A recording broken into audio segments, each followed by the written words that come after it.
हरे राम राम राम हरे हरे, हरे कृष्ण कृष्ण कृष्ण हरे हरे.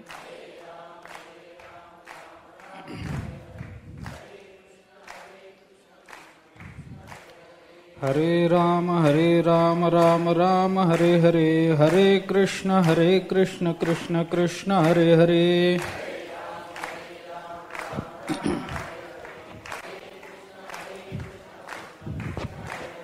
हरे राम राम राम हरे हरे, हरे कृष्ण कृष्ण कृष्ण हरे हरे.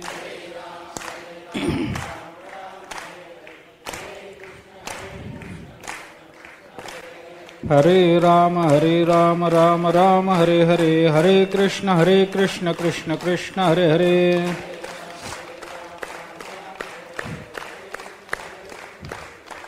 पुंडलीक वरदे हरि विठ्ठल श्री ज्ञानदेव तुकाराम. आणि तेण्याची ईश प्रसादे श्री गुरुसंप्रदाय लब्धे, साच ज्ञान उद्बोधे कोवळे जे. ज्ञानेश्वर महाराज गीता महात्म्य सांगतात, त्याचा विचार आपण करतो आहोत. वेदामधलं कांडत्रय गीतेमध्ये कोणत्या रूपानं प्रकट झालं हे ज्ञानेश्वर महाराज अध्यायवार सांगतात. आणि एका अध्यायातून दुसऱ्या अध्यायाची संगती ज्ञानेश्वर महाराजांनी वेगवेगळ्या पद्धतीनं लावलेली आहे. अध्यायाची संगती लावताना ज्ञानेश्वर महाराजांनी एवं जन्यजनक भावे अध्याय अध्यायाते प्रसवे असं म्हणून जे चिंतन केलंय ते अध्यायवार संगती आहे. जशी अध्यायवार संगती लावली तशी पदसंगती सुद्धा ज्ञानेश्वर महाराजांनी लावून दिलेली आहे. अध्याय संगती पदसंगती अशा पद्धतीने विचार करून ज्ञानेश्वर महाराजांनी तिन्ही कांडाचं चिंतन, गीतेमध्ये कोणकोणत्या अध्यायामध्ये कुठली कुठली कांड प्रकट झाली याचा विचार इथं सांगितला. आणि तो सांगत असताना पहिल्यांदा कर्मकांड सांगितलं, ते कर्मकांड, त्याच्यानंतर उपासनाकांड सांगितलं आणि त्याच्यानंतर ज्ञानकांडाचं चिंतन ज्ञानेश्वर महाराज करतात. कर्मकांडाचा विचार करत असताना पहिल्या अध्यायातल्या शास्त्रप्रवृत्ती प्रस्तावापासून ते चौथ्या अध्यायाच्या जवळजवळ शेवटपर्यंत कर्मकांड चालू आहे.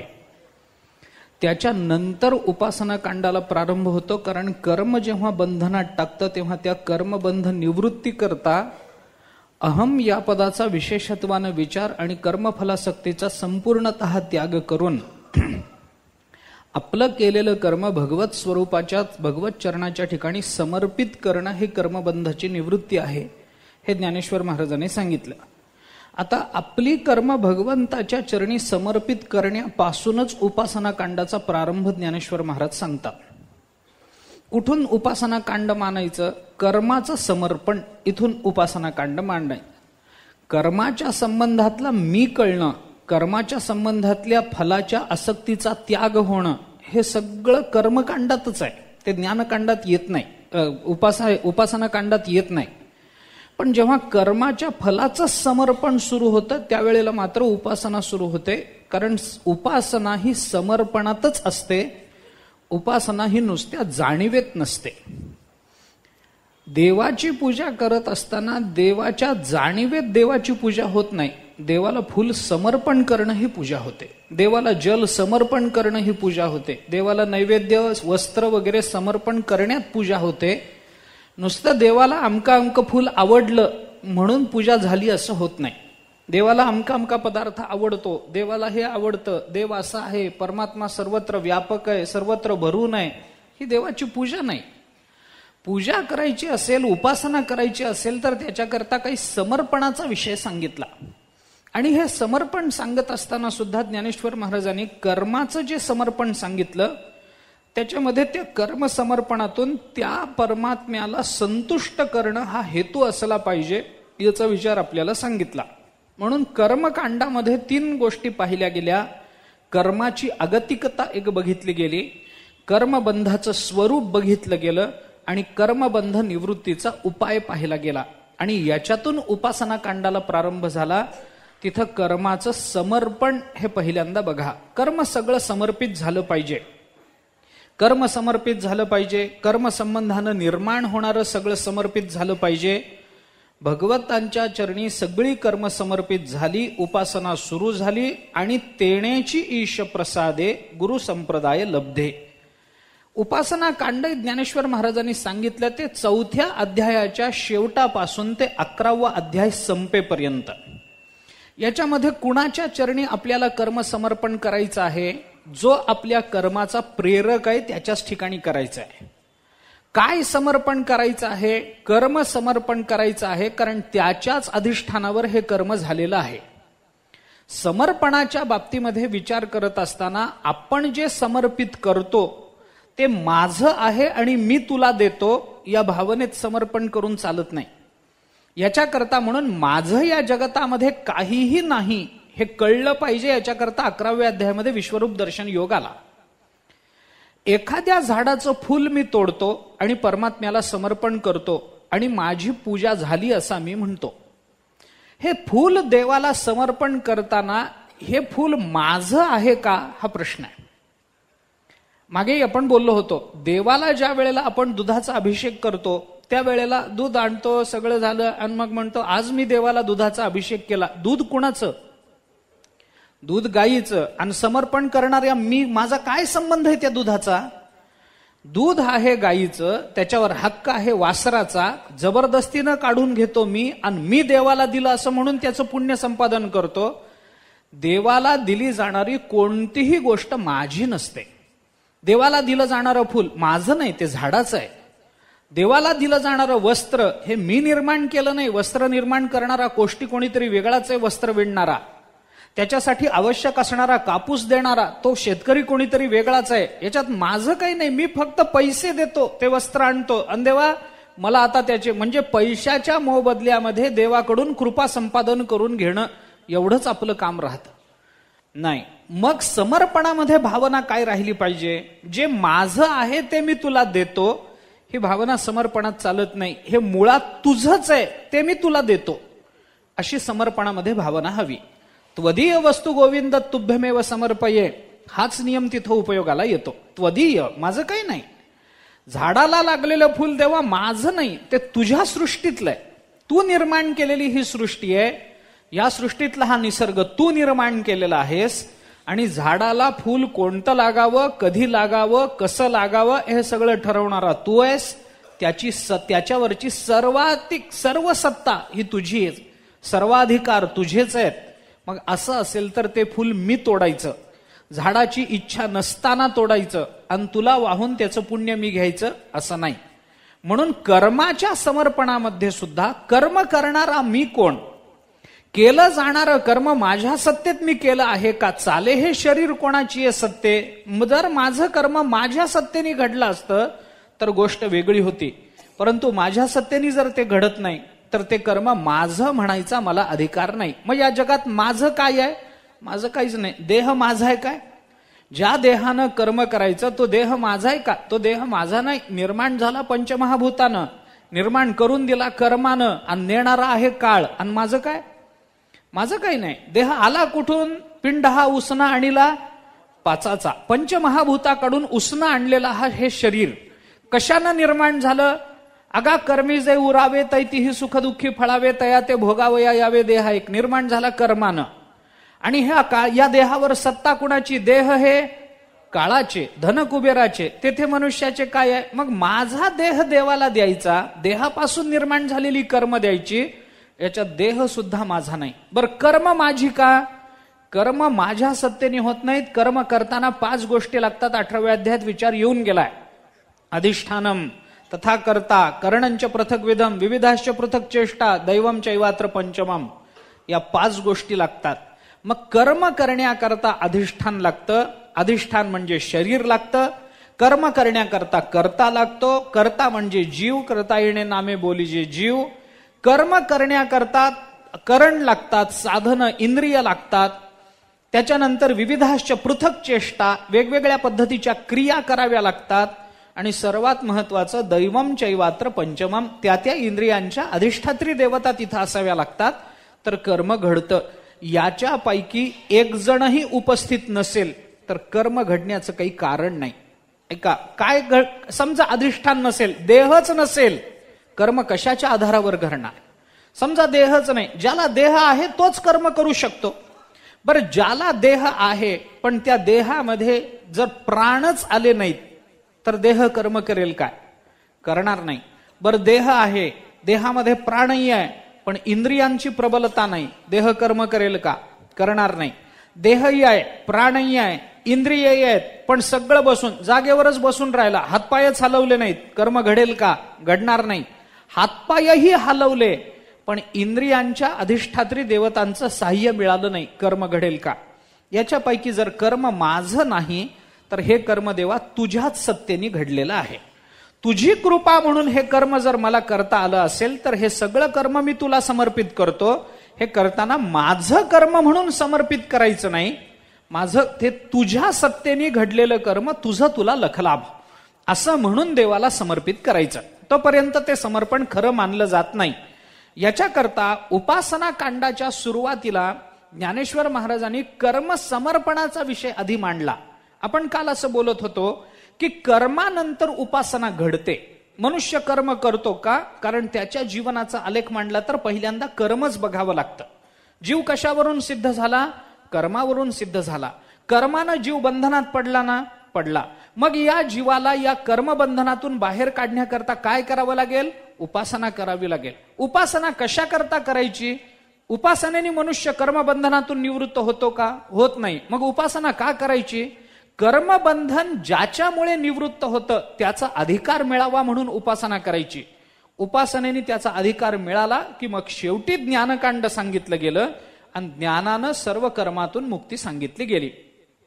सगळी कर्म ज्ञानानं भस्मसात होतात वगैरे गीता बोलून आली. मला त्याच्याकडे पुन्हा मागे जायचं कारण नाही.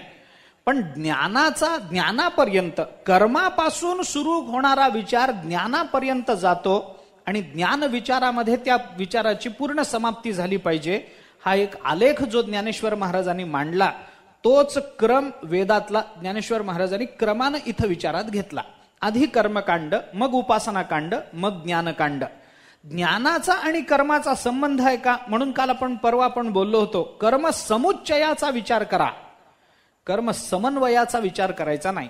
समन्वयामध्ये फक्त संबंधाचा विचार आहे आणि कर्म समुच्चयामध्ये निरपेक्ष असणाऱ्या अनेक तत्वांचं एकत्रीकरण आहे.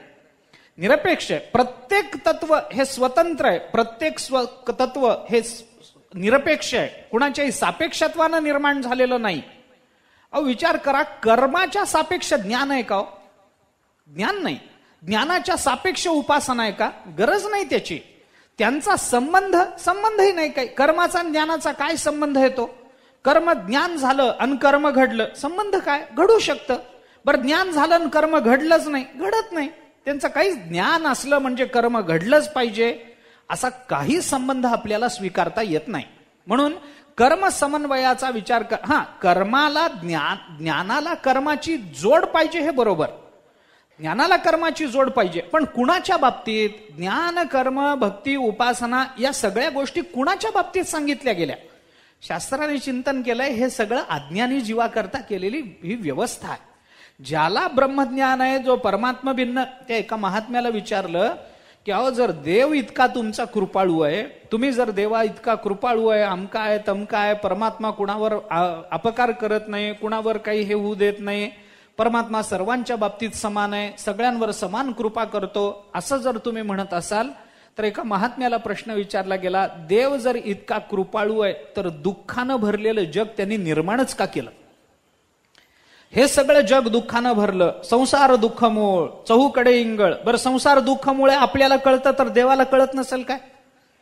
देवाला कळत असेलच की नाही? हा संसार दुःखमूळ आहे, देवाला कळत असेल. मग देव काय इतका वेडा आहे का? त्याला अशी अपेक्षा आहे की इथं आलेल्यानी दुःख भोगलंच पाहिजे, प्रत्येकाने दुःख भोगा म्हणून त्यांनी संसार निर्माण केला काय?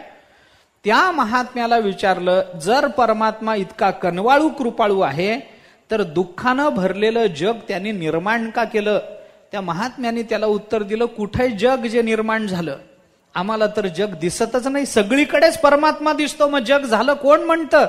तुम्ही म्हणता. मग तुमच्या करता दुःख असेल, आमच्या करता नाही. मानणाऱ्या करता दुःख आहे. देवाकडे बघून सुद्धा दुःख करणारे कंसाधिक होतेच की, नव्हते असं थोडंच आहे. परमात्मा सर्व सुखाचं आगर आहे, पण त्याच्याकडे बघून सुद्धा दुःख भोगणारे कंस होता, रावण होता, अनेक जण होते. एकाचं नाव घेण्याचं तात्पर्य नाही. कशा करता मी आपल्याला सांगतो, विचार करा की परमात्मा आहे गोष्ट खरी, त्याच्या विचारामध्ये जीवनाची परिसमाप्ती झाली पाहिजे. तो विचार जीवनामध्ये निर्माण होण्याकरता कर्माचं चिंतन केलं पाहिजे. कर्मबंधनातून मुक्त होण्याकरता ज्ञानाचा विचार केला पाहिजे. याचा अर्थ कर्माचा ज्ञानाचा समन्वय मानला पाहिजे असं नाही. कर्माचा ज्ञानाचा समन्वय मानला तरच हे घडतं असं मानायचं काही कारण नाही. दोन्हीचा स्वतंत्रतेनं विचार आपण करा. म्हणून चिंतन करून पहा, कर्माला ज्ञानाची जोड असते, पण कुठपर्यंत? कर्माचे डोळे ज्ञान ते निर्दोष होवावे. संपलं ना. कर्माचा ज्ञानाचा संबंध ज्ञानोबाऱ्यांनी सांगितला तो इतकाच आहे. कर्माला ज्ञानाचे डोळे पाहिजेत, पण कोणत्या ज्ञानाचे डोळे पाहिजे? ब्रह्मज्ञानाचे डोळे पाहिजेत असं जर म्हणलं तर ब्रह्मज्ञान झाल्यानंतर कर्माचा संबंध राहतो कशाला? त्याला ज्ञानाचे डोळे लागतील तर कोणत्या ज्ञानाचा? विचार करून पहा. कर्म आणि ज्ञान यांचा विचार बरोबर आहे. कसं आहे, संबंध दृष्टीनं विचार केला तर मानवी जीवनामध्ये तिन्हीचाही संबंध आहे. माणसाला कर्मही पाहिजे, माणसाला उपासनाही पाहिजे आणि माणसाला ज्ञानही पाहिजे. आपल्याला याच्यातले एकही गोष्ट नाकारता येणार नाही. उपासना जर काढून टाकली तर माणसाच्या जीवनातला आनंद संपून जाईल. ज्ञान जर काढून टाकलं तर माणसाच्या जीवनातली परिपूर्णता संपून जाईल. आणि कर्म जर काढून टाकलं तर माणूस आपल्या स्वतःची सिद्धीच करू शकणार नाही. स्वतःच्या सिद्धीकरता माणसाला कर्म पाहिजे. स्वतःच्या परिपूर्णतेकरता माणसाला ज्ञानाची आवश्यकता आहे. आणि स्वतःच्या आनंदाकरता माणसाला उपासनेचीही गरज आहे. तिन्ही गोष्टींची आवश्यकता मानवी जीवनामध्ये आहे. पण ही आवश्यकता काय असतं, आपल्या जीवनामध्ये जेव्हा अनेक गोष्टींची आवश्यकता असते आणि त्या सगळ्याच गोष्टी आपल्याला एकाच कालामध्ये प्राप्त करून घेता येत नसतील तर आपल्या जीवनाचा बारकाईनं विचार करून त्याची क्रमवार विचारी मनुष्य संगती लावत असतो.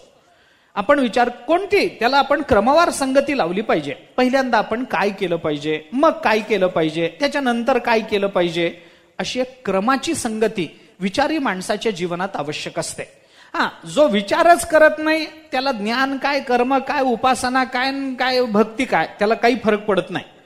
तो भक्ती करतो ती आंधळी असते, त्याचं ज्ञान असतं ते अज्ञानच असतं, त्याची उपासना असते ती स्वार्थीच असते, आणि त्याचं कर्म असतं तेही बंधनालाच कारण ठरणारं असतं. अविचारी माणसाचं काही बोलायचं नाही. पण विचारी जो मनुष्य आहे, जो साधक दशेमध्ये आहे आणि ज्याला स्वतःच्या जीवनाच्या कल्याणाची भावना निर्माण झालेली आहे, त्याला मात्र या विशिष्ट क्रमाची अपेक्षा ज्ञानेश्वर महाराजांनी सांगितली. म्हणून आधी कर्मकांड, मग उपासना कांड, मग ज्ञानकांडाचा विचार ज्ञानेश्वर महाराजांनी केला. उपासना कांडाचा विचार कुठपर्यंत सांगितला गेला? कर्म समर्पणापर्यंत उपासना कांड सांगितलं. एकदा भगवंताच्या ठिकाणी कर्म समर्पित झालं की मग काय होतं, ज्ञानेश्वर महाराज सांगतात, आणि तेणेची ईश प्रसादे श्री गुरु संप्रदाय लब्धे साच ज्ञान उद्बोधे कोवळे जे. ज्ञानेश्वर महाराज बोलतात की मग आणि तेणेची ईश प्रसादे. तेणेची म्हणजे काय? तेणेची या शब्दाचा अर्थ, जर त्यांनी तशा पद्धतीनं निरपेक्षतेनं आपलं कर्म भगवंताला समर्पित केलं, तेणेची ईश प्रसादे, त्याच्याने भगवंताचा प्रसाद त्याला प्राप्त होतो. ज्ञानेश्वर महाराजांनी मागे केलेलं चिंतन आपण सांगितलंय, त्याचा विचार पुन्हा करावाच लागणार आहे आपल्याला. कर्मफळ ईश्वरी अर्पे तत्प्रसादे बोध उद्दीपे तेथ रज्जू ज्ञाने लोपे व्याळशंका. तत्प्रसादे हे मला सांगायचं, त्याच्या प्रसादानं बोध उत्पन्न होतो, तेच इथं सांगितलं. आणि तेणेची ईश प्रसादे, मग असं कर्म एकदा भगवंताला समर्पित केलं, भगवंताची अशी पूजा केली गेली की मग भगवंताला समाधान होतं. आणि एकदा समाधान झालं की मग परमात्मा त्याचा प्रसाद देतो. प्रसाद आणि समाधान या दोन्ही गोष्टी एकमेकांशी संबंधित आहेत. जिथं समाधान असतं तिथं जे मिळतं त्यालाच प्रसाद असं म्हणतात. असमाधानानं दिलं गेलेलं ह्याला प्रसाद म्हणत नाहीत. क्वचित दृष्टः क्वचित तुष्टः रुष्टः तुष्टः क्षणे क्षणे अव्यवस्थित चित्तस्य प्रसादोपि भयंकर, असं एक सुभाषित आहे.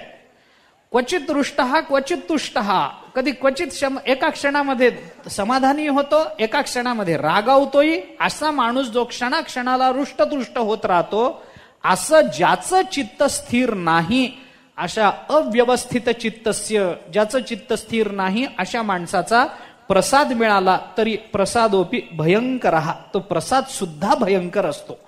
म्हणून आपल्याला ज्याच्याकडून प्रसाद प्राप्त करून घ्यायचा आहे त्याचं समाधान आपल्या कृतीनं झालं पाहिजे, त्याचं अंतःकरण आपल्या कृतीनं संतुष्ट झालं पाहिजे, ही आपली जबाबदारी असते. म्हणून आपण काल जो विचार करत होतो, तया सर्वात्मका ईश्वरा स्वकर्म कुसुमांची वीरा, पूजा केली होय अपारा, तोषा लागे तोष, संतोष निर्माण झाला पाहिजे. देणाऱ्याला देताना आनंद वाटला पाहिजे. प्रसाद देताना आपण जशी क्रिया करताना, आपण देवासमोर गेल्यानंतर काहीतरी पैसे ठेवतो, एक 50 रुपये 100 रुपये काही समजा देवासमोर ठेवले, 100 रुपये देवाच्या समोर ठेवले, देवाला नमस्कार केला, तिथून बाहेर आलो आणि बाहेर आल्यानंतर जर मनामध्ये विचार आला 50 ठेवले असते तरी चाललं असतं, असा जर विचार मनात आला तर देवाला आपल्याला प्रसाद द्यावा वाटेल काय? द्यावा वाटणार नाही. कारण आपण जे दिलं त्याच्याने तो संतुष्ट नाही, कारण त्याला आपण जे देतो आहोत त्याच्यात आपण संतुष्ट नाही.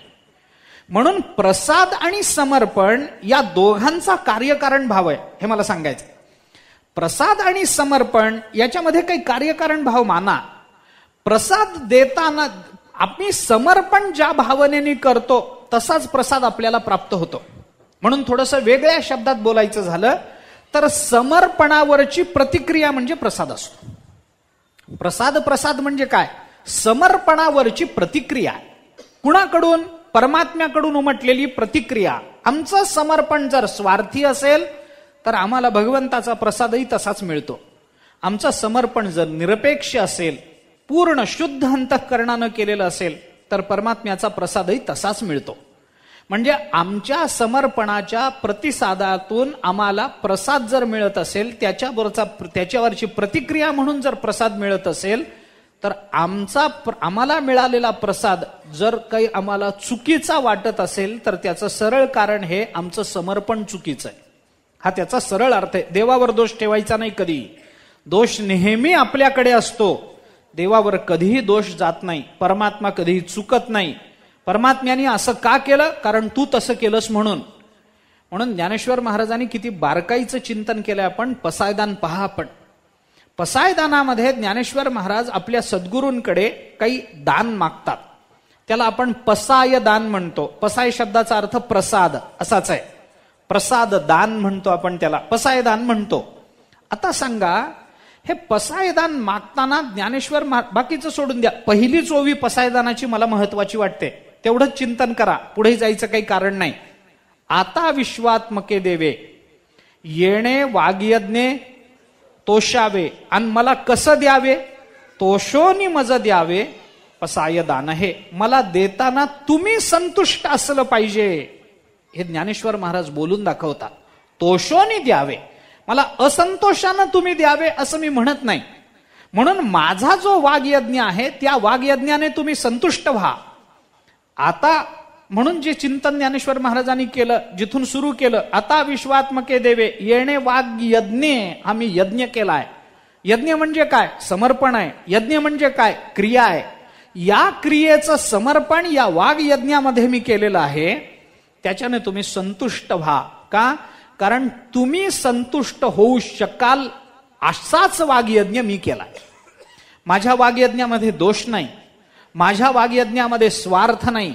माझ्या वाग्यज्ञामध्ये कुठं माझा हा वाग्यज्ञ जगतामध्ये प्रसिद्ध व्हावा अशी आम्हाला एषणा नाही, लोकेशणा नाही.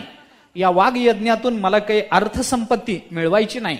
या वाग्यज्ञातून मला माझी प्रसिद्धी व्हावी असं वाटत नाही. मागे आपण एकदा बोललो होतो या संबंधामध्ये. काव्याची प्रयोजनं सांगत असताना मम्मटाने काव्यप्रकाशामध्ये जी प्रयोजनं सांगितली, होऊन गेला विचार त्याचा आत्ताच, जी प्रयोजनं सांगितली त्याच्यात संत प्रयोजनं कोणती आणि कवी प्रयोजनं कोणती याचा विचार मम्मटानेच केलाय. वेगळ्यांनी करायचं कारण नाही. काव्यम यशसे अर्थकृते व्यवहारविदे शिवेतरक्षतये सद्य परनिर्वृत्तये कांता संमित तयोपदेश युजे. एवढी काव्याची प्रयोजनं सांगितली ना, याच्यामध्ये 2च प्रयोजनं कवीकडे लागतात. यशसे अर्थकृते संपलं, बाकी सगळी प्रयोजनं संत प्रयोजन आहेत. काव्यम यशसे अर्थकृते, कीर्ती करता आणि संपत्ती करता काव्याची रचना करणं, हे 2च कवीकडे जातं. बाकी उरलेली 4ही लक्षणं आपण पहा. अर्थकृते, व्यवहार विदे, संत महात्मे व्यवहार सांगतात. शिवेतरक्षतये, कांता सद्य परनिर्वृत्तये, कांता संमित तयोपदेश युजे, उपदेशापर्यंत. ही सगळी जी प्रयोजन आहेत, ही सगळी संत प्रयोजन आहेत.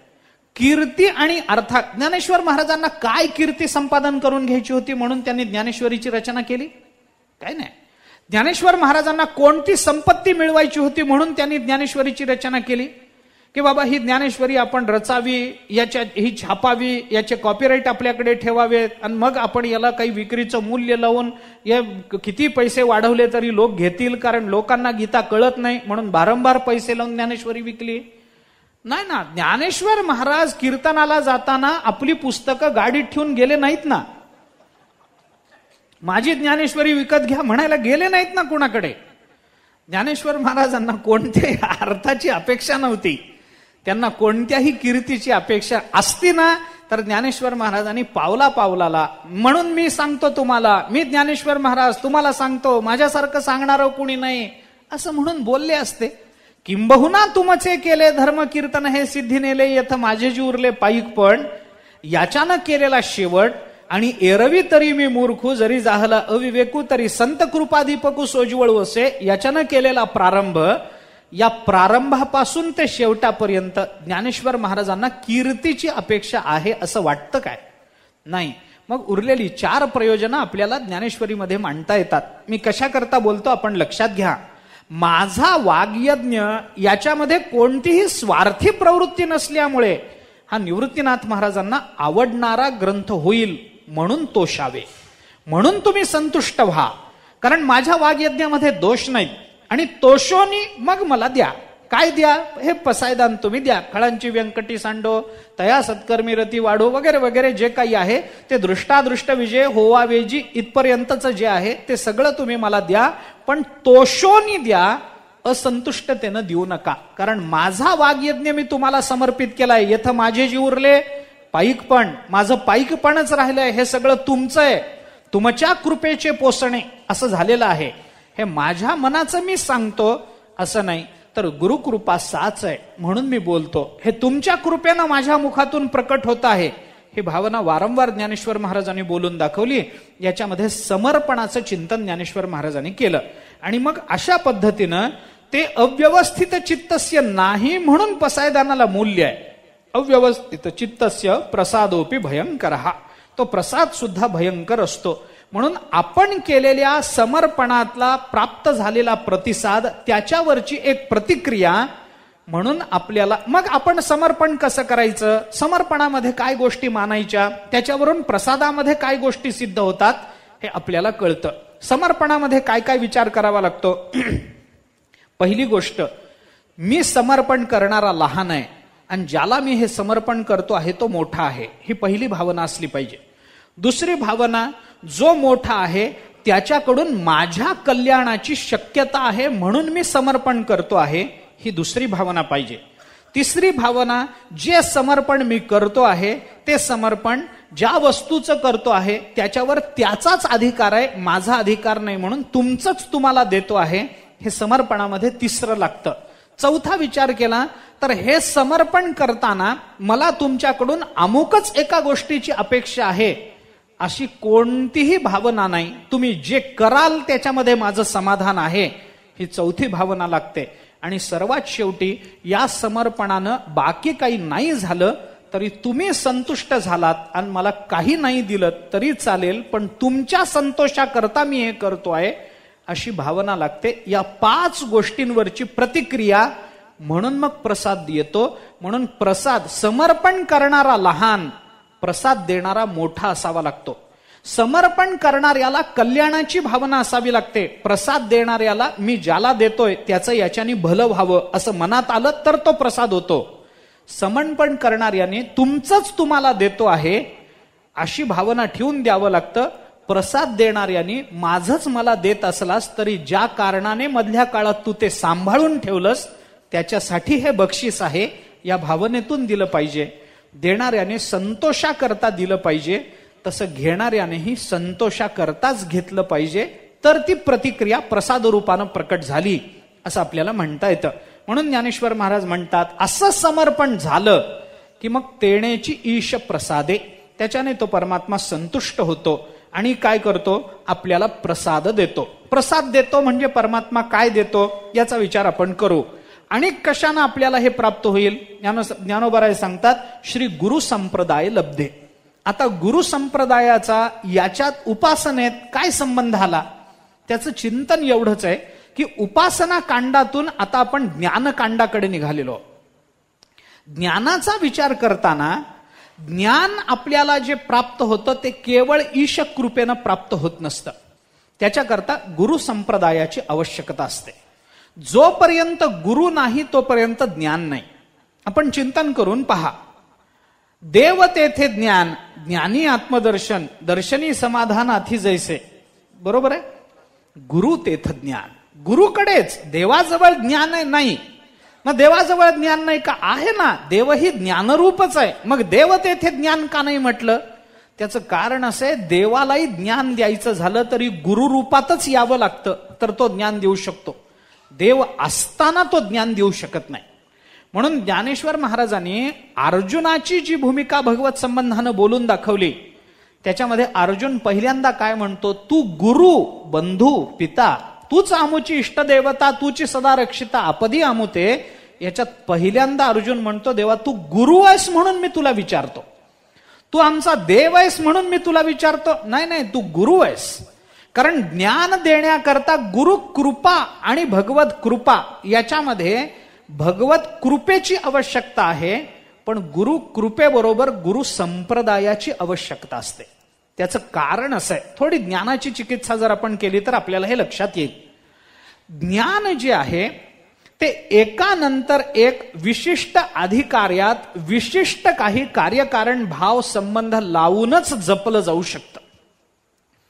माझ्या नंतर येणाऱ्या माणसाकडे पुढच्या पिढीमध्ये जे कोणी असेल ते त्याच्याकडे ते ज्ञान सहजासहजी परिवर्तित होत नसतं. केवळ तो पुढच्या पिढीत आला म्हणून त्याच्या ठिकाणी ते ज्ञान प्रवृत्त झालं नाही. जो मागच्या पिढीचा आहे त्यांनी पुढच्या पिढीकडे हस्तांतरित करताना तो अधिकार बघून हस्तांतरित करावं लागतं, तर त्याला परंपरा म्हणतात. परंपरा ही काय आहे, केवळ तो त्याच्या पोटी आला म्हणून परंपरा नाही ना.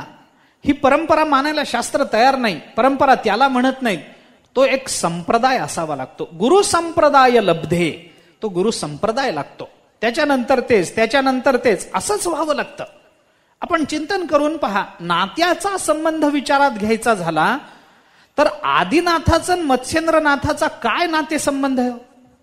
काही संबंध नाही. मत्स्येंद्रनाथ आणि गोरक्षनाथ यांच्यामध्ये गोरक्षनाथ काय मत्स्येंद्रनाथाचे चिरंजीव आहेत काय? नाथ संप्रदायात कुठं संसार केल्याचं कुणी वर्णन आहे काय मुलगा व्हायला? गोरक्षनाथांकडून गहिनीनाथांकडे परंपरा आली. गहिनीनाथ काय गोरक्षनाथांचे भाऊ आहेत काय? लहान भाऊ, मोठे भाऊ, मुलगा आहे म्हणा, पुतणे आहे म्हणा, हे आहे म्हणा, ते आहे म्हणा, असं काही सांगितलंय का? काही नाही.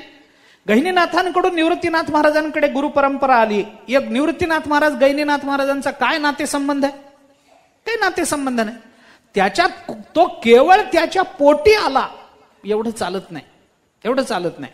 त्याचा अधिकार बघून त्याला ते अधिकार तसे दिले गेले पाहिजेत तर तो संप्रदाय निर्माण होतो. मला संप्रदायाची लक्षणं, गुरु संप्रदाय म्हणजे काय, तो संप्रदाय कसा सिद्ध होतो वगैरे आता काही बोलायचं नाही. फक्त मुद्दा एवढाच आहे की गुरु संप्रदायाची ज्ञानरक्षणामध्ये आवश्यकता असते.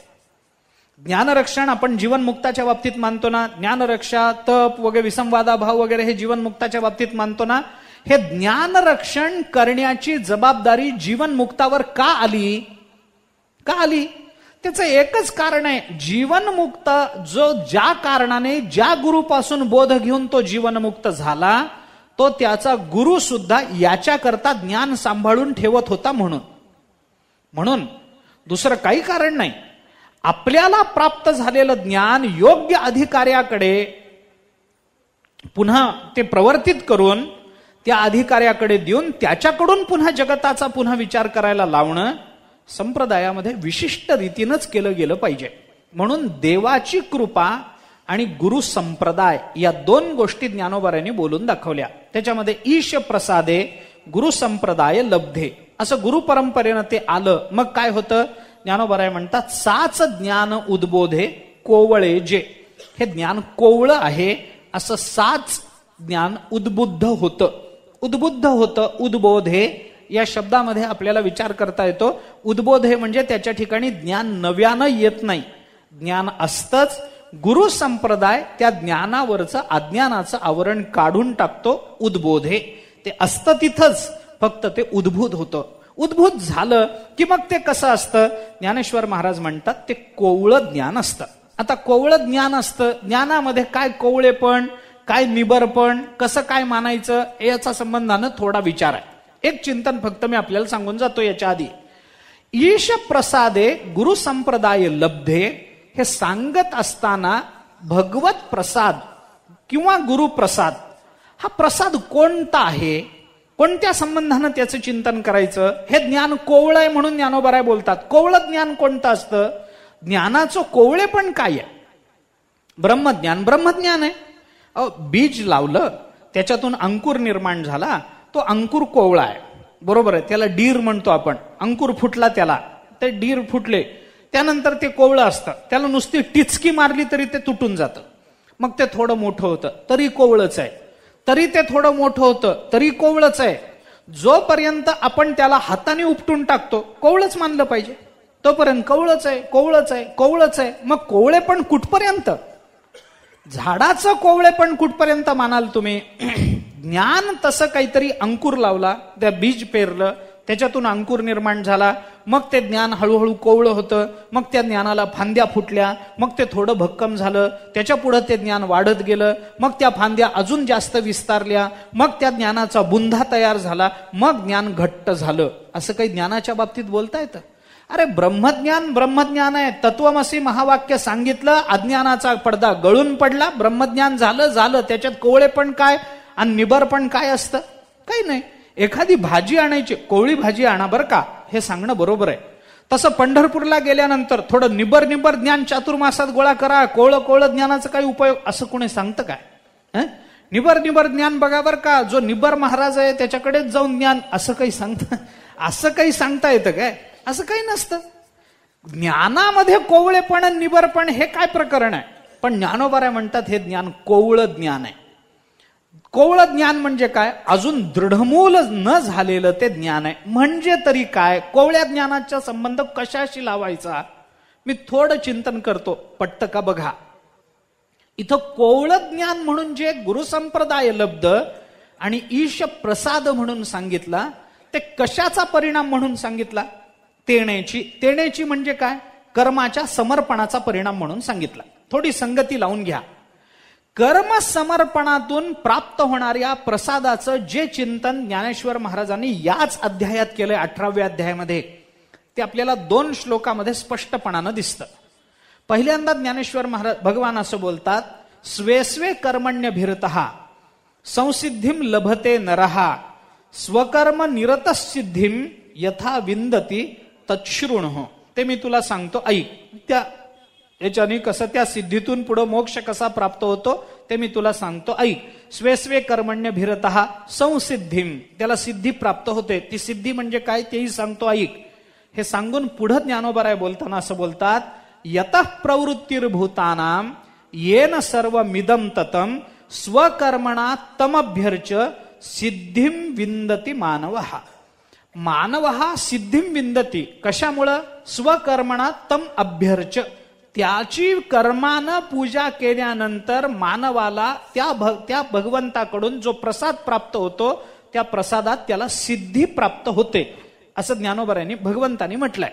आता ही सिद्धी प्राप्त होते, ती प्रसादानं प्राप्त होते. तोच प्रसाद आहे हे जर म्हटलेलं आहे तर ज्ञानोबारायांनी त्याच्या खाली श्लोकामध्ये प्रसाद शब्द वापरलेला नाही, हे लक्षात घ्या.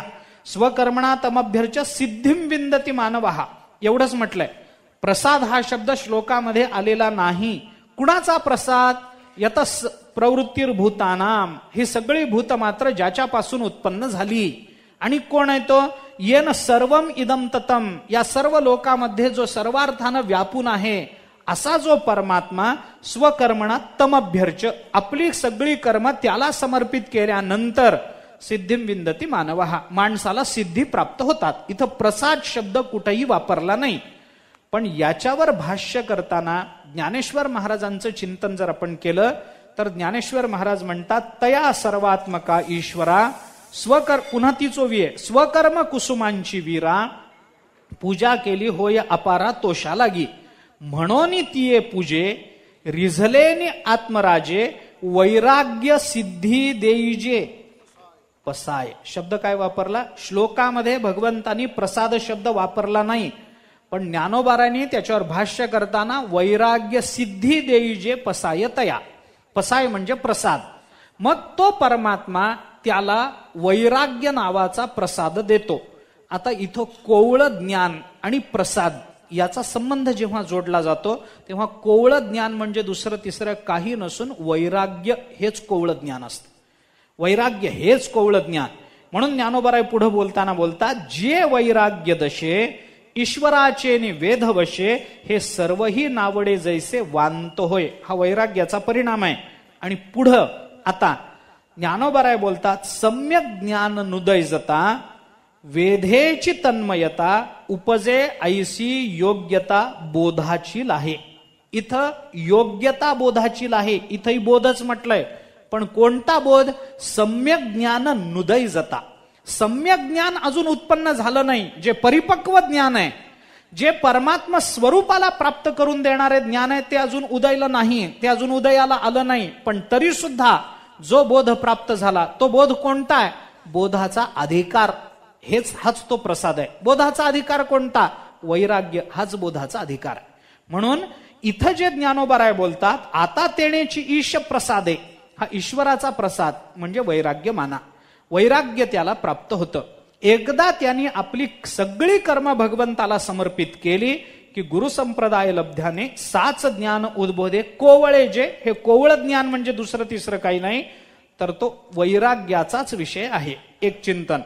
दुसरा एक विचार आपल्याला कोवळ ज्ञानामध्ये काय आहे. मी एक वाक्य बोलतो, पटेल न पटेल मला माहित नाही. परमात्मा स्वरूपाच्या, ऐका, एकच वाक्यामध्ये कोवळेपणाचा विषय मिटवतो, पुढे चलतो. परमात्मा संबंधानं परोक्ष ज्ञानाच्या निर्मितीपासून किंवा परोक्ष ज्ञान आपल्या अंतःकरणामध्ये उद्भूत झालं तिथपासून ते साक्षात अपरोक्षत्वापर्यंत ज्ञानाचा जो जो टप्पा आहे ते सगळं ज्ञानाचं कोवळेपणच आहे. ते सगळंच कोवळेपण घ्या, काही विचार करायचं कारण नाही. मध्ये ते ज्ञान थोडंसं पक्व झालं, थोडं तिथून पक्व झालं. एक साधा विचार आपण करा, कोवळं म्हणजे काय असतं? एखादं रोपटं कोवळं आहे. कोवळं आहे म्हणजे काय असतं की साध्या कोणत्याही धक्क्यानं तुटण्याची शक्यता जिथे असते तिथे कोवळेपण असतं. बरोबर आहे? थोडासा जोराचा धक्का बसला, तुटून गेलं. त्याच्यापेक्षा थोडासा जोराचा धक्का बसला, तुटून गेलं, तरी ते कोवळच आहे. तरी कोवळं. जे धक्क्यानं तुटतं ते कोवळच असतं. म्हणून जोपर्यंत आपण चिंतन करून पहा, ज्ञानोबाराय काय बोलतात? ज्ञानाकरता वैराग्याची आवश्यकता आहे. आपण 2-3 वेळेला प्रमाण घेऊन आलो. विरक्ती वाचून कही ज्ञानासी तगण्याची नाही, ठीक आहे. या ज्ञानाच्या रक्षणाकरता वैराग्याची गरज आहे, मान्य आहे. पण एकदा ब्रह्मज्ञान झालं, आता वैराग्याची गरज मानता काय? तो विरक्ततेने वागेलच, बंधन नाही. ज्याला परब्रह्म स्वरूपाचं यथार्थ ज्ञान झालं तो एखाद्या पदार्थाबद्दल आसक्ती दाखवणारच नाही असं नाही, तरी तो दाखवू शकतो. मी आपल्याला उदाहरण सांगतो त्या संबंधातलं. अनेक उदाहरणं आपल्याला सांगता येतील, येणार नाही तसं नाही. उदाहरण पहा, नाथ महाराज ब्रह्मज्ञानी होते याच्याबद्दल कुणाच्या मनात काही शंका? काही नाही, काही शंका नाही. नाथ महाराजांचे गुरुवर्य जनार्दन स्वामी ब्रह्मबोधावर आरूढ होते, याच्याबद्दल कुणाच्या मनात काही शंका? काही नाही. जनार्दन स्वामी साक्षात परब्रह्म होते, वाद नाही. पण हे परब्रह्म स्वरूपाला प्राप्त झालेले जनार्दन स्वामी काम काय करत होते? ते होते किल्लेदार. किल्लेदार होते, बरोबर. मग किल्लेदार असताना आपल्याला नाथ महाराजांच्या चरित्रातही दिसून येतं की किल्लेदार असताना जेव्हा राज्यामध्ये बंडाळी माजत असे तेव्हा जनार्दन स्वामी सैन्य घेऊन जात असत आणि ती बंडाळी मोडून काढून प्रसंगी युद्ध करून शत्रूला पुरत नामोहरम करून प्रसंगी मारून ते परत येत असत पराक्रम गाजवून. जनार्दन स्वामी पूजेला बसले होते, एकदम निरोप आला. नाथ महाराजांनी ते चिलखत अंगावर धारण केलं, युद्धाला गेले. आहे की नाही चरित्र? नाथ महाराज युद्धाला गेले. मला सांगा, ब्रह्मज्ञान झालेल्या महात्म्याला समोरच्या शत्रूचा बिमोड करायचं काही कारण आहे काय? ब्रह्मज्ञान झालंय, त्याला शत्रू कोण असणार आहे सांगा ना. आपलं राज्य आपण झाकून आपण सांभाळून ठेवलं पाहिजे. कशा करता त्याला? राज्य ब्रह्मज्ञानानंतरही काही राजांच्या बाबतीत राज्याबद्दलची जी आसक्ती दिसून येते ती आसक्ती काय? वैराग्याचं प्रतीक आहे काय? आसक्ती आणि वैराग्य एकत्र दिसतं काय? दिसत नाही. ब्रह्मज्ञानानंतर त्याच्या ठिकाणी ते वैराग्य निर्माण होईलच सांगता येत नाही. ते वैराग्य त्याच्या ठिकाणी दिसून येईलच सांगता येत नाही. वैराग्य निर्माण होण्याची त्यावेळेला गरज नसते. ज्ञानाच्या पूर्वी वशिकार वैराग्य निर्माण झालं, ब्रह्मबोध झाला, वैराग्याचा त्याचा संबंध संपून गेला. ब्रह्मज्ञानानंतर तो किरकोळ किरकोळ गोष्टींकरता जरी भांडला तरी सुद्धा ते योग्य आहे, ते काही चुकीचं आहे असं नाही, ते योग्य आहे. किरकोळ गोष्टी करता भांडला, सामान्य सामान्य गोष्टी करता भांडला. नाथ महाराज एका अधेली करता रात्रभर जागले. संताचं लक्षण आहे काय? एका अधेली करता रात्रभर जागावं. अरे काय त्या अधेलीची किंमत, काय त्या पैशाची किंमत? संत महात्म्यांना काय पैशाबद्दल एवढा मोह निर्माण व्हावा काय की त्यांनी एवढं जागावं त्याच्याकरता, रात्रभर आपला वेळ खर्च करावा एका पैशा करता? पण नाथ महाराज जागताना दिसले की नाही? मग काय त्यांच्या ठिकाणी वैराग्य नाही असं म्हणता काय? नाही. वैराग्याचा ब्रह्मज्ञानाचा संबंध कुठपर्यंत आहे? वैराग्य ज्ञान रक्षणाकरता लागतं. कोणत्या ज्ञान रक्षणाकरता? ब्रह्मबोध होईपर्यंत. म्हणून मी उलटा विचार आपल्याला सांगतो. ज्या ज्ञानाच्या रक्षणाकरता वैराग्याचं चिंतन करावं लागतं ते ज्ञान कोवळच माना. ज्या ज्ञानाच्या रक्षणाकरता विवेकाचं चिंतन करावं लागतं ते ज्ञान कोवळच माना. ज्या ज्ञानाच्या रक्षणाकरता समाधी षटक संपत्ती लागते ते ज्ञान कोवळच माना.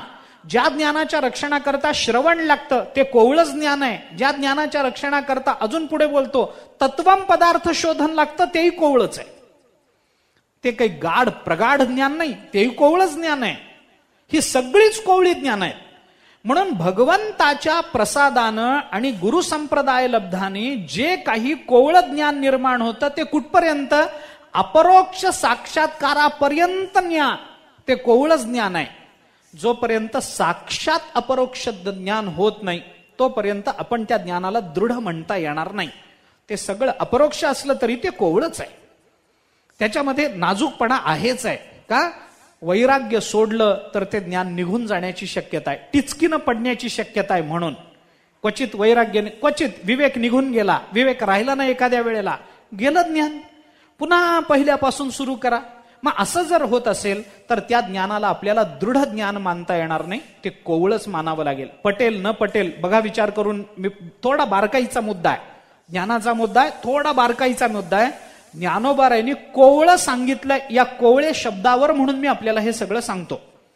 कोवळं ज्ञान तिथं निर्माण होतं. मग आता ते जर ज्ञान कोवळं असेल तर त्याला दृढ ज्ञान करायचं कसं?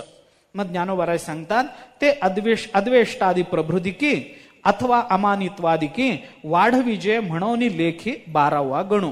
मग 12व्या अध्यायामध्ये अद्वेष्टा सर्वभूतानां मैत्रः करुणैवच निर्ममो निरहंकारा समदुःख सुख क्षमी संतुष्ट सततम योगी वगैरे जी सगळी लक्षणं सांगितली ती लक्षणं आपल्या ठिकाणी मानवून घेण्यामध्ये कुठपर्यंत? अमानित्वम अदंबित्वम तिथपर्यंत, ते 13व्या अध्यायातल्या सगळ्या चिंतनापर्यंत हे सगळ्या गुणांचं चिंतन सांगितलं गेलं. कशा करता?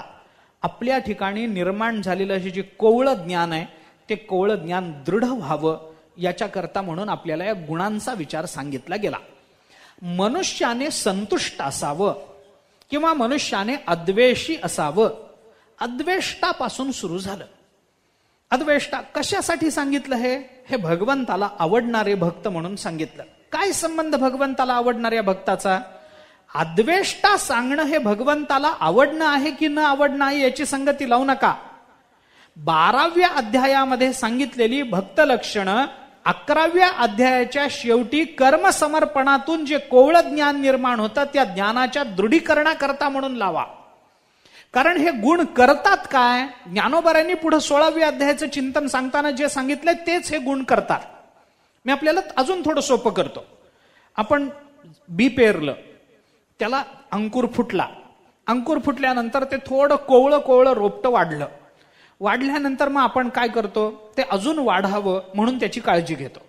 त्याला पाणी घालतो योग्य वेळेला, त्याला खत घालतो, त्याला अजून काय करायचं ते करतो. पण बाकी काही अडचणी असतातच की नाही? काय अडचणी असू शकतात? बाबा एखादी शेळी येते, त्याला तोंड घालते, पानं खाऊन टाकते. एखादी म्हैस येते, तिला तर कोवळी पानं खाणं वगैरे काही नाही, बुडा सकटच सगळं खाऊन निघून जाते. म्हैसच शेवटी ती म्हैस येते. नाही, पोरं येतात खेळत खेळत, कोवळी कोवळी पानं बघून उपटून टाकतात ते रोपटं. नाही, अजून कोणीतरी येतं, देवाला वाहायला पत्री पाहिजे म्हणून ती कोवळी पानं खुडून बायका घेऊन जातात बऱ्याच वेळेला. आता हे सगळं असं चालत असेल तर ते झाड टिकणार नाही. याच्याकरता मग काय करावं लागतं? त्याच्या भोवती एक काट्याचं कुंपण करावं लागतं. हे कुंपण कशा करता केलंय हो? हे कुंपण कशा करता केलं? ते निर्माण झालेलं जे रोपटं आहे, वर आलेलं जे रोपटं आहे, जे अजून कोवळं आहे, ते जोपर्यंत पूर्ण वाढत नाही तोपर्यंत हे कुंपण काट्याचं आपल्याला ठेवलंच पाहिजे. तसंच जोपर्यंत साक्षात अपरोक्षत्वानं ते ज्ञान स्वरूपाला नेत नाही तोपर्यंत अद्वेष्टा सर्वभूतानाम वगैरे वगैरे या गुणांचं कुंपण या सगळ्या ज्ञानाच्या भोवती आपण लावलं पाहिजे. कारण नाहीतरी अविद्येची म्हैस येते आणि अख्खं रोपटच घेऊन जाते. नाहीतर विकल्पाची एखादी शेळी येते, पानं खुडून तोडून घेऊन जाते. नाहीतर कोणीतरी आणखीन एखादा प्रमाण दोष, प्रमेय दोष, प्रमातृदोषासारखे कोणीतरी लहान मुलं येतात. ती झाडं उगीन गंमत म्हणून झाड तोडून जातात. त्यांना मिळत काहीच नाही त्या मुलांना.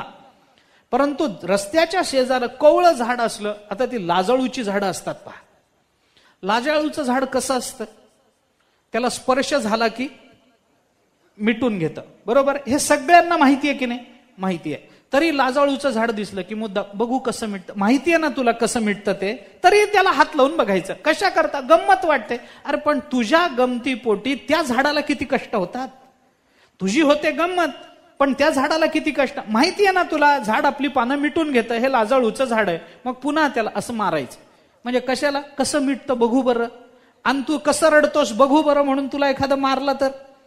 मारल्याने मनुष्य रडतो हे माहिती आहे. मग आपल्याच पोराला घरी बघू बरं तू कसा रडतो म्हणून 2 थोबाडीत कोणी ठेवून देतो काय? नाही ठेवत. तसं या झाडाचं रक्षण करण्याकरता अनेक विकल्प मध्ये मध्ये येतात. कधी क्वचित प्रसंगी अहंकार येतो. कारण आम्ही ज्ञान साधना करतो म्हटल्यानंतर अहंकाराचं येणं तर पहिलं आहे. तया देहांकारू पहिला अडवावया आले, दोषवैरी जो धोपटिले तया माझी पहिले देहाहंकार. पहिला आडवा येतो अहंकार. अहंकार आला की ज्ञानाचा ते रोपट्याचा कोवळेपणा हा निघून जातो. ते पडून जातं. त्याच्या खालची माती भुसभुशीत होते. ते नीट राहत नाही. त्याच्या मुळ्यावर येतात. काही होऊ शकतं. हे होऊ नये याच्याकरता ज्ञानेश्वर महाराज सांगतात ते अद्वेष्टादी प्रभृदिकी अथवा अमानित्वादिकी वाढविजे म्हणवनी लेखी 12वा गणू. मग 12व्या अध्यायाला आम्ही तिथून प्रारंभ करतो. कशा करता? उपासनेनं ज्ञानाचा अधिकार सिद्ध झाला, वैराग्य निर्माण झालं, कोवळं ज्ञान निर्माण झालं. या ज्ञानाच्या रक्षणापासून रक्षणाकरता म्हणून 12व्या अध्यायाचा विचार समोर आला. मग तो 12वा अध्याय आदी आणि 15वा अवधी ज्ञान फळपाक सिद्धी निरूपणासी. मग 12व्या अध्यायाच्या आरंभापासून ते 15व्या अध्यायाच्या शेवटापर्यंत ज्ञान फळपाक सिद्धी म्हणजे काय झालं? ज्ञानाच्या फळाच्या परिपक्वतेची अवस्था 15व्या अध्यायाच्या शेवटी निर्माण झाली. परिपक्व अवस्था. अजूनही ते ज्ञान कोवळच आहे. 15व्या अध्यायाच्या शेवटापर्यंत गेलो आपण. 12वा ते 15वा हे 4 अध्याय. 12 ते 15 किती झाले? 12, 13, 14 आणि 15 हे 4 अध्याय हे ज्ञानकांडाचे मानले पाहिजेत. पहिल्या अध्यायापासून ते 4थ्या अध्यायाच्या अंतापर्यंत हे कर्मकांड आहे. 4थ्या अध्यायाच्या शेवटापासून ते 11व्या अध्यायाच्या शेवटापर्यंत हे 8 अध्याय हे उपासना कांड आहेत. आणि 12व्या अध्यायापासून ते 15व्या अध्यायापर्यंतचे 4 अध्याय हे ज्ञानकांडाचे म्हणून सांगितले गेले. म्हणून चहुही ऊर्ध्व मूळाती अध्यायी ज्ञानकांड ये ठाई निरूपिजे. ऊर्ध्व मूळाते म्हणजे ऊर्ध्व मूल असा ज्या अध्यायाचा प्रारंभ आहे त्या अध्यायाच्या अंतापर्यंत. ऊर्ध्व मूळ कोणत्या अध्यायाचा प्रारंभ आहे? 15व्या अध्यायाचा प्रारंभ. ऊर्ध्व मूलामध्ये शाखम अश्वत्थम प्राहुरव्यम इथून प्रारंभ झाला. त्या अध्यायाच्या अंतापर्यंत आपल्याला ज्ञानकांड मानलं पाहिजे. अशी कांडाची संगती ज्ञानोबा लावून देतात. आणि अशी कांड ही गीतेच्या ठिकाणी यथार्थ रीतीनं एकत्रित आलेली आहेत. वेदाच्या ठिकाणी बघितलं तर वेगवेगळ्या वेदामध्ये वेगवेगळ्या कांडाचं चिंतन आलं. त्या कांडाच्या चिंतनाचा क्रम सुद्धा सगळेच समान अर्थानं लावत नाही. कुणी कर्मकांडाला प्राधान्य देतो, कुणी उपासना कांडाला प्राधान्य देतो, कुणी ज्ञानकांडाला प्राधान्य देतो. आपण चिंतन करून पहा. पूर्वमीमांसा कर्मकांडालाच प्राधान्य देते वेदाच्या. आपण नारद पांचरात्राचा विचार केला तर तिथं उपासना कांडालाच फार मोठं प्राबल्य आलं, त्यालाच महत्व दिलं गेलं. आपण उत्तर मीमांसेचा विचार केला तर ज्ञानकांडालाच प्राधान्य आलं. जैमिनी म्हणतात वेद बोलतो तो फक्त कर्माकरताच बोलतो. ज्ञानपर जे महावाक्यावर जे वगैरे वेदांनी सांगितलेली आहेत ते सगळे अर्थवादात्मक म्हणून तुम्ही स्वीकारा, त्याचा काही संबंध नाही. अर्थवाद म्हणून त्याची संगती लावून घ्या. आपण काही ठिकाणी परमात्म्याचं चिंतन केलंय, परमात्मा असा, परमात्मा तसा, असंगो ही अयम पुरुषा वगैरे हे सगळं सांगितलं. या देवतांचं चिंतन आलं. कशा करता? पूर्वमीमांसेने जैमिनीने सांगितलं बाबा ते चिंतन सुद्धा वेदांनी सांगितलं असेल तर देवतेचं स्वरूप कळावं, आपलं स्वरूप कळावं म्हणून सांगितलं नाही. आपण ज्या देवतेला देवतेच्या संबंधानं यज्ञ करतो आहोत त्या यज्ञाचं आणि देवतेचं स्वरूप कळावं म्हणून देवतांचं चिंतन सांगितलेलं आहे. ज्ञानाचा संबंध नाही. इथं विचार कशाला आला? कर्मकांडाला प्राधान्य आलं. नारद पांचरात्रांसारख्या काही दर्शनांचा विचार केला तर तिथं उपासना कांडाला प्रारंभ आला. उत्तर मीमांसेचा विचार केला तर ज्ञानकांडाला प्रारंभ आला, ज्ञानकांडाला प्राधान्य आलं. पण ज्ञानेश्वर महाराजांनी तसं एकालाच प्राधान्य न देता गीतेनी मात्र वेदामध्ये विस्कळीत असलेल्या तिन्ही कांडाचा कसा व्यवस्थित रीतीनं मांडणी करून विचार केलेला आहे हे चिंतन सांगण्याकरता आपल्याला क्रमानं विचार सांगितला. नाहीतर ज्ञानोबाराय पहिल्यांदा हे म्हणू शकले असते की 12व्या ते 15वे हे ज्ञानकांड आहे, पहिल्यांदा ज्ञानकांड सांगितलं असतं, बिघडलं नसतं. मग बाबा असं कर्मकांड 4थ्या अध्यायाच्या शेवटापासून ते 11व्या अध्यायाच्या शेवटापर्यंत कर्मकांड सांगितलं आणि मग पुढं कधीतरी सांगायचं की अशा पद्धतीनं ते उपासना कांड 4थ्या अध्यायाच्या शेवटापासून ते 11व्या अध्यायाच्या शेवटापर्यंत उपासना कांड आलं, नंतर कधीतरी सांगायचं. पहिल्या अध्यायाच्या पासून ते 4थ्या अध्यायाच्या शेवटापर्यंत कर्मकांड आलं, मध्येच कधीतरी सांगायचं. पण ज्ञानोबारांनी तसं केलं नाही. पहिल्या अध्यायापासून संगती लावताना कर्मकांड, उपासना कांड, ज्ञानकांड अशीच संगती ज्ञानोबारांनी लावून दिली. आणि ही तीनही कांड या गीतेमध्ये कशी एकत्रित येतात याची यथायोग्य संगती लावून ज्ञानोबाराय म्हणतात की वेदाचं मूळ म्हणून जी गीता सांगितली मी ती याच कारणानं सांगितली. गीतेमध्ये हाच विचार प्रकट झाला म्हणून गीता म्हणजे सुद्धा एका अर्थानं छोटा वेदच आहे असं म्हणायला हरकत नाही. एवं कांडत्रय रूपिणी श्रुतीच हे श्रुतीची हे कोडीसवाणी गीता पद्य रत्नांची लेणी लिहिली आहे. ज्ञानोबाराय म्हणतात म्हणून गीता सुद्धा कोडीसवाणी श्रुतीच आहे. कोडीसवाणी म्हणजे लहानशी श्रुती म्हणजे लहानसा हा वेदच आहे असं म्हणायला हरकत नाही. आता गीतेचा समावेश हा स्मृतीमध्ये केला जातो, श्रुतीमध्ये केला जात नाही. पण ज्ञानोबाराय म्हणतात ही गीता म्हणजे कांडत्रय रूपिणी श्रुतीच, श्रुतीची हे कोडीसवाणी नाही. माझ्याकडे जो पाठ आहे तो श्रुतीच हे कोडीसवाणी, ही श्रुतीच आहे, श्रुतीच, श्रुतीची कोडीसवाणी नाही. श्रुतीची कोडीसवाणी म्हटलं की श्रुती मुख्य होते आणि गीता गौण होते. ज्ञानोबाऱ्यांना गौणत्व द्यायचं नाही. श्रुतीच ही श्रुतीच आहे, पण कोडीस्वाणी, गोड श्रुती आहे, व्यापक नाही. वेद अनंत बोलिला तसं गीता अनंत नाही 18च अध्यायामध्ये, पण श्रुतीचेच सगळे सिद्धांत गीतेने प्रकट केले. कसे केले? गीता पद्यरत्नांची लेणी लिहिली आहे. गीता पद्यरत्न म्हणजे ही सगळी जे श्लोक आहेत, हे श्लोकाचे अलंकार, 700 श्लोकाचे अलंकार धारण करून गीता ही एक वेगळ्या पद्धतीची श्रुती म्हणूनच प्रकट झालेली आहे, हे ज्ञानेश्वर महाराज सांगतात.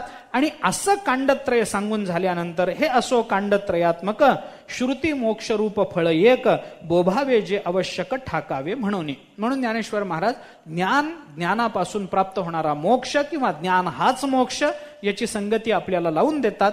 ती संगती कशी आहे? मग पुढे आता हे झाले 1 ते 15च अध्याय. गीतेमध्ये 15च अध्याय आहेत ना, असं आहेत होय जास्त. बर, पुढे 3 अध्याय राहतात, 16वा 17वा आणि 18वा. मग या अध्यायांची संगती काय? 15 अध्यायापर्यंत कर्म, उपासना आणि ज्ञानकांड सांगून झालं. मग पुढे 16, 17, 18 अध्याय कशा करता? कांडत्रयामध्ये त्या अध्यायांची संगती काय आहे? त्याची एक संगती लावून दिली ज्ञानेश्वर महाराजांनी. 16वा 17वा आणि 18वा, त्याच्यातला 18व्या अध्यायाची संगती अगदी एका वाक्यात लावून दिली. पण 16वा आणि 17वा अध्याय का भगवंतांनी सांगितला आणि 15व्या अध्यायाच्या शेवटीच ज्ञानोबाराय गीतेची सांगता का मानतात? 16वा 17वा अध्याय कांडत्रयामध्ये का घेतला नाही? 15व्या अध्याय झाला की ज्ञानोबारायांनी ज्ञानकांड संपवून टाकलं आणि ज्ञानकांडानं मोक्ष मिळाला की जीवनाची परिपूर्णता झाली म्हटलं. 16व्या 17व्या अध्यायाला कांडत्रयामध्ये का घेऊ नये? थोडंसं जर म्हणलं असतं की 16वा 17वा होईपर्यंत 4 अध्याय जर ज्ञानकांडामध्ये घेतले तर 4च्या ऐवजी 6 झाले असते तर काय बिघडलं असतं? उपासना कांडात तुम्हाला 8 अध्याय चालतात आणि ज्ञानकांडामध्ये 6 घातले असते तर, पण ज्ञानोबारायांनी 4च अध्याय घातले. 15व्या अध्यायाच्या शेवटी ज्ञानोबारायांनी या कांडत्रयाची परिपूर्णता सांगितली. 16वा आणि 17वा कांडत्रयामध्ये का घातला नाही आणि त्याची कोणत्या अर्थाने वेगळी संगती लावून दिली याचा विचार पुढे ज्ञानोबारायांनी सांगितला. तो विचार उद्याला पाहू. पुंडलिक वरदा हरी विठ्ठल. श्री ज्ञानदेव तुकाराम. विठ्ठला विठ्ठला विठ्ठला विठ्ठला विठ्ठला विठ्ठला विठ्ठल. पुंडलिक वरदा हरी विठ्ठल. श्री ज्ञानदेव तुकाराम. सद्गुरु महाराज की जय. सद्गुरु हरी महाराज.